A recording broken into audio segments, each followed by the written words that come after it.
और एक बार मैं मन बना लेता हूं मैं छोड़ता नहीं हूं। और एक बार मैं मन बना लेता हूं मैं छोड़ता नहीं हूं। और एक बार मैं मन बना लेता हूं मैं छोड़ता नहीं हूं।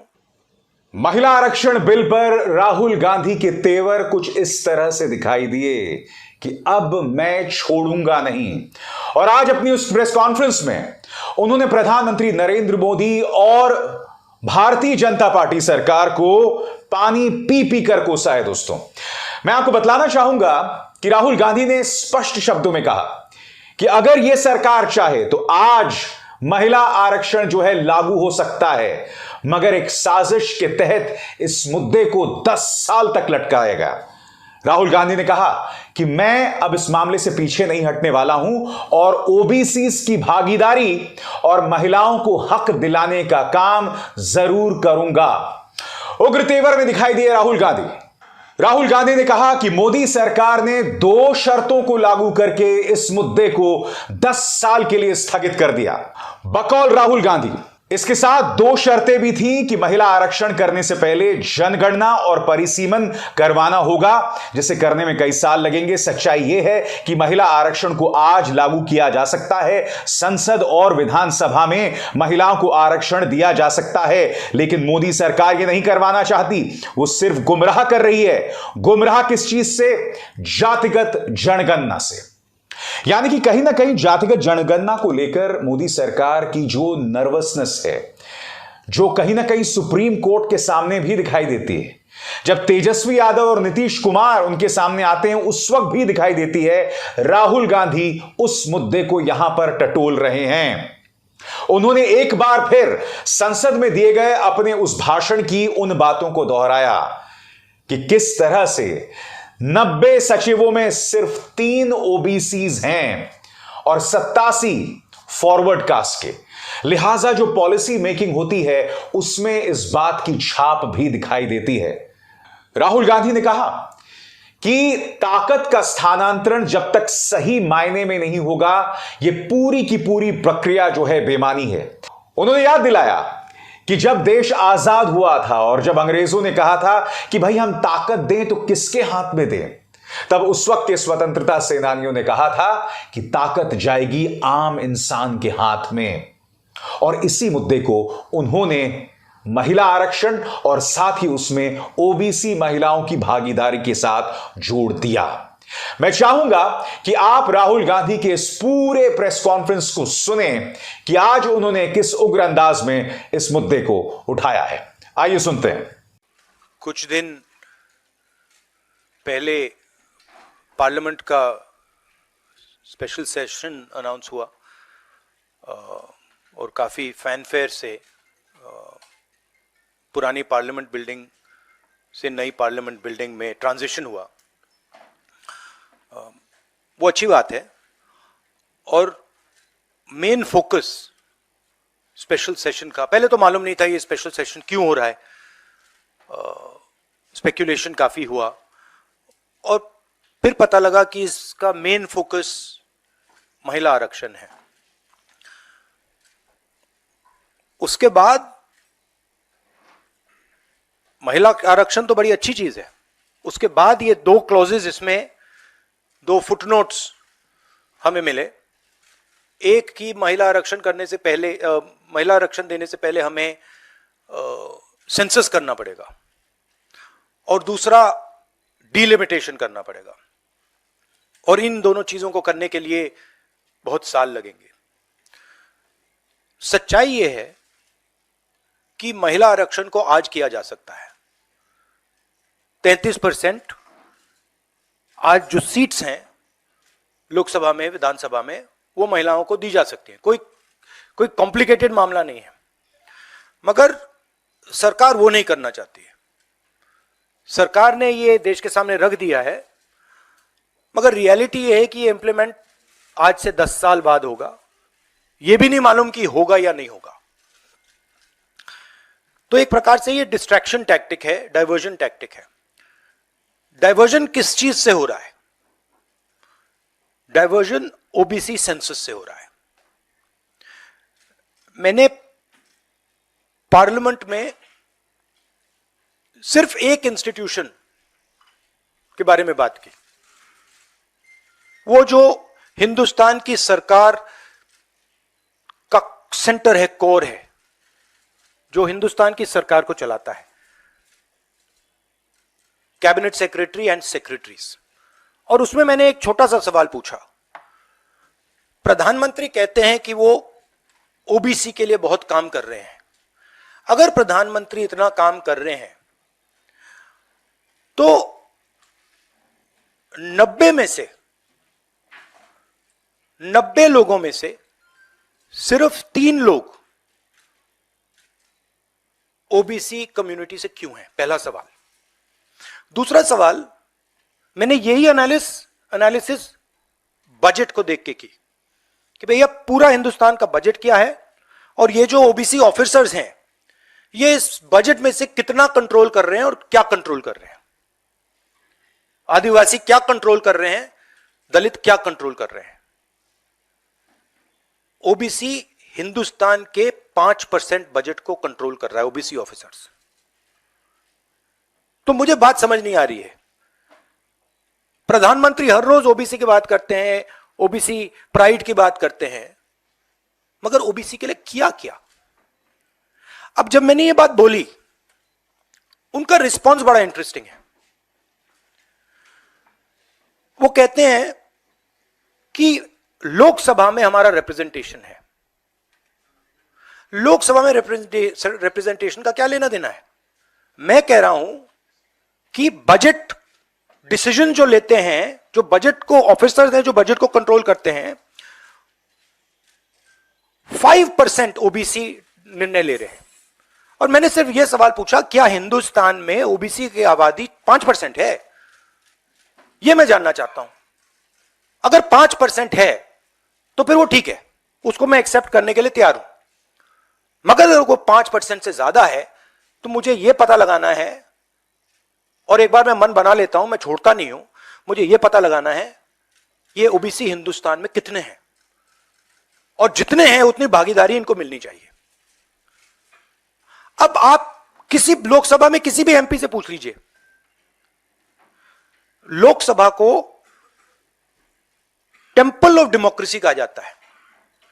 आप किसी भी बीजेपी के एमपी से पूछ लीजिए कि वो कोई डिसीजन लेता है, कोई कानून बनाता है, कोई कानून बनाने में भाग लेता है, किसी से भी पूछ लीजिए, बिल्कुल नहीं। ना कांग्रेस का एमपी इस लोकसभा में, ना बीजेपी का एमपी, ना कोई और इंडिया का एमपी कोई डिसीजन लेता है। मतलब एमपीज को जैसे मंदिर में मूर्ति होती है वैसे मूर्तियां बना रखी हैं, और ओबीसी की वहां पे मूर्तियां भर रखी हैं, मगर पावर बिल्कुल नहीं है, देश को चलाने में कोई भागीदारी नहीं है। यह सवाल मैंने उठाया है कि क्या, और हर ओबीसी युवा को यह समझना है कि क्या आपको इस देश को चलाने में भागीदारी मिलनी चाहिए, हां या ना? अगर मिलनी चाहिए तो क्या आपकी आबादी 5% है, हां या ना? यह सवाल है। और डिस्ट्रैक्शन इस बात से हो रहा है, बीजेपी को ये जो 2 पॉइंट्स हैं, महिला आरक्षण वाले, डिलिमिटेशन और सेंसस, इनको हटा देना चाहिए और एकदम महिलाओं को जो इज्जत मिलनी चाहिए, जो रिस्पेक्ट मिलनी चाहिए, जो भागीदारी होनी चाहिए, उनको एकदम वो कर दें। और कास्ट सेंसस का जो हमने डेटा निकाला था उसको पब्लिक कर दें, तो सारे हिंदुस्तान के ओबीसी युवाओं को पता लग जाए वो हैं कितने, और नया सेंसस कास्ट बेसिस पे करें। Thank you. और प्रधानमंत्री को अपने अगले भाषण में यह कहना है, यह समझाना है देश को कि हिंदुस्तान के सबसे जरूरी 90 अफसर जो हैं उनमें से सिर्फ 3 ओबीसी क्यों हैं? यह मेन सवाल है। और मैंने दलितों और आदिवासियों की बात ही नहीं की अभी। मुद्दा है ये रिजर्वेशन, आज से नहीं, जब से ये अस्तित्व में आया, आपने पेंडोरा बॉक्स एक तरह से उसको टच कर दिया। आप कल ये बात कह चुके अपनी स्पीच में कि भाई ये दो, सरकार तो नहीं दे रही, सरकार ने तो पास करा दिया बिल। अब सवाल उठता है आपका, क्या आप आगे चल के सरकार में भी, जैसे सेक्रेटरीज हैं, सरकार में भी और महिला आरक्षण में भी ओबीसीज के लिए अलग से व्यवस्था करने वाले देखिए, सिंपल बात, स्टेप बाय स्टेप करना है। आपको चोट लगती है तो एक्सरे होती है, पता लगाना पड़ता है कि स्ट्रक्चर में कमजोरी कहां है, हड्डी कहां टूटी। मैं सिर्फ एक बात कह रहा हूं, पहला कदम एक्सरे है कि हमें पहले कास्ट सेंसस के माध्यम से हिंदुस्तान का एक्सरे करना है कि भैया हैं कितने लोग, ओबीसी कितने हैं, अलग अलग कम्युनिटीज कितनी हैं, ट्राइबल्स कितने, ये पहले टेबल पे तो रखो।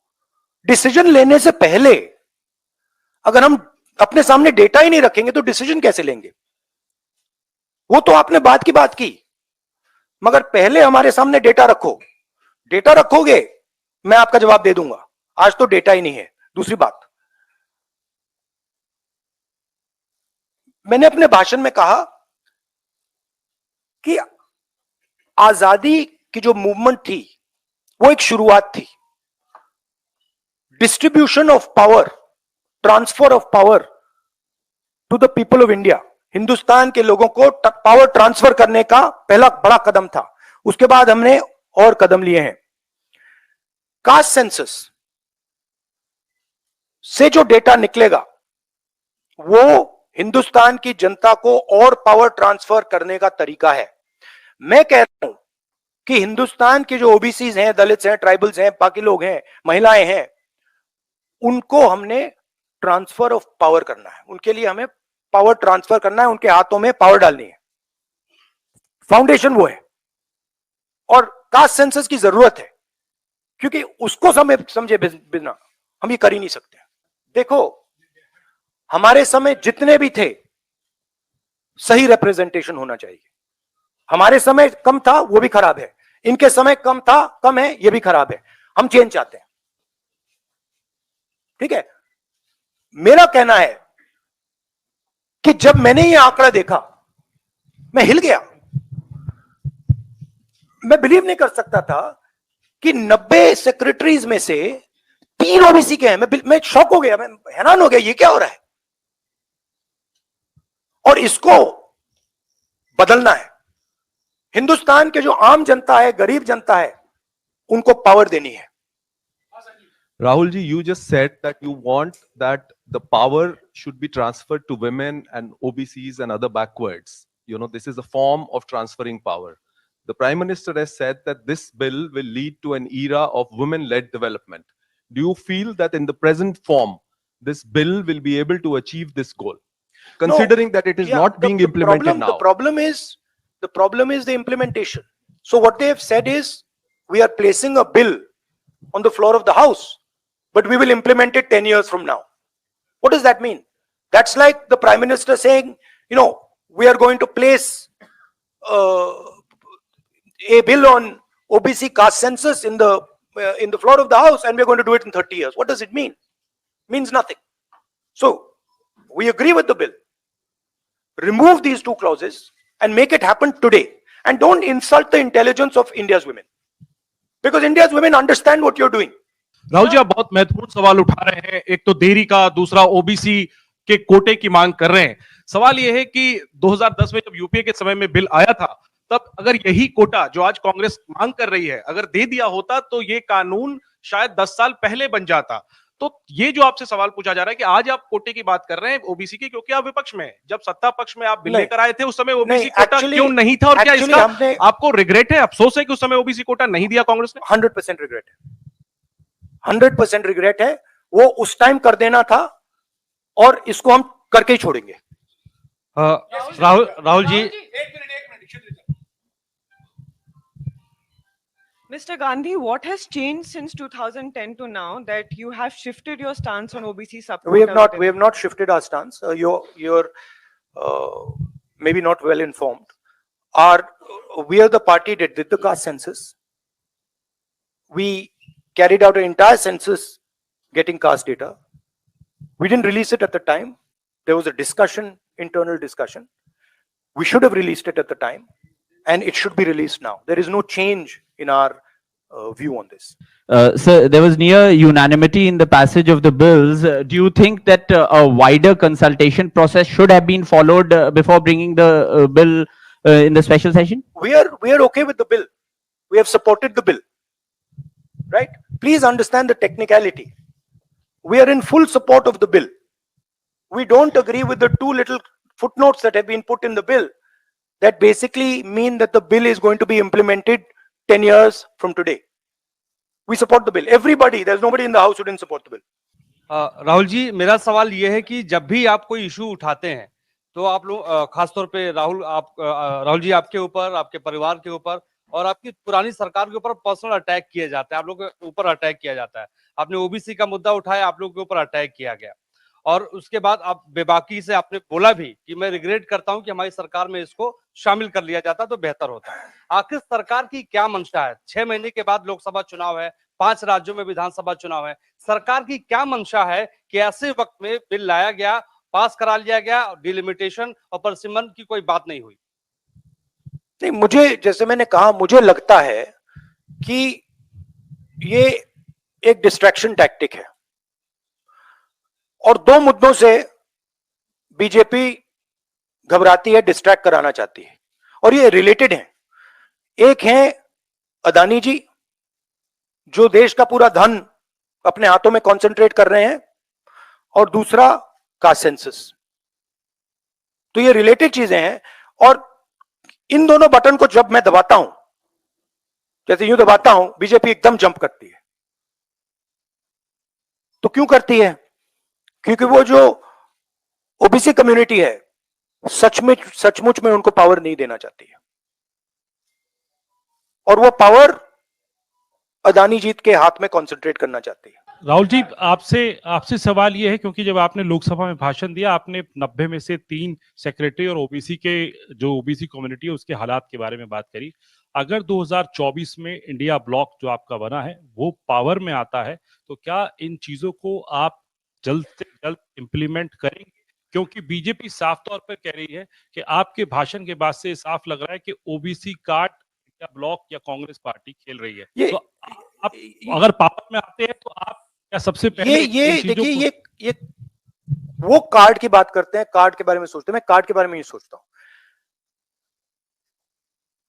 मैं जो हिंदुस्तान की जनता है उनको एम्पावर करना चाहता हूं और अगर मुझे दिखे कि ओबीसी कम्युनिटी जो है, जो बहुत बड़ी कम्युनिटी है, किसी को नहीं मालूम कितने लोग हैं, बट लोग कहते हैं 50% तक हो सकते हैं। जब मुझे दिखता है कि एक कम्युनिटी है जिसमें हिंदुस्तान की 50% आबादी है और गवर्नमेंट ऑफ इंडिया के सेक्रेटरीज में 3 लोग हैं, 90 में से 3, और वो 5% बजट को कंट्रोल करते हैं, तो मुझे गुस्सा आता है, इरिटेशन होती है। इस देश में हो क्या रहा है?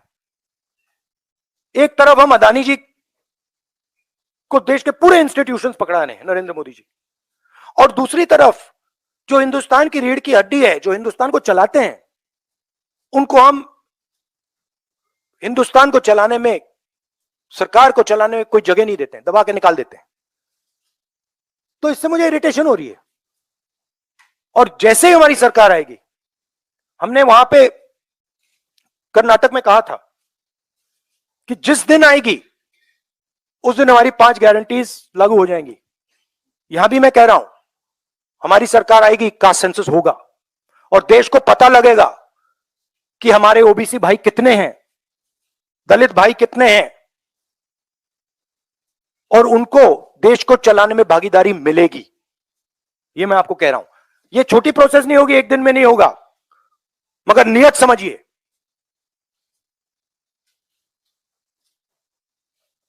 आप, नरेंद्र मोदी जी कहते हैं, अमित शाह जी ने कहा कि हमने ओबीसी को विधानसभा में, लोकसभा में डाला है। आप मुझे बता दीजिए कानून बनाने में, बजट में उनकी क्या भागीदारी है।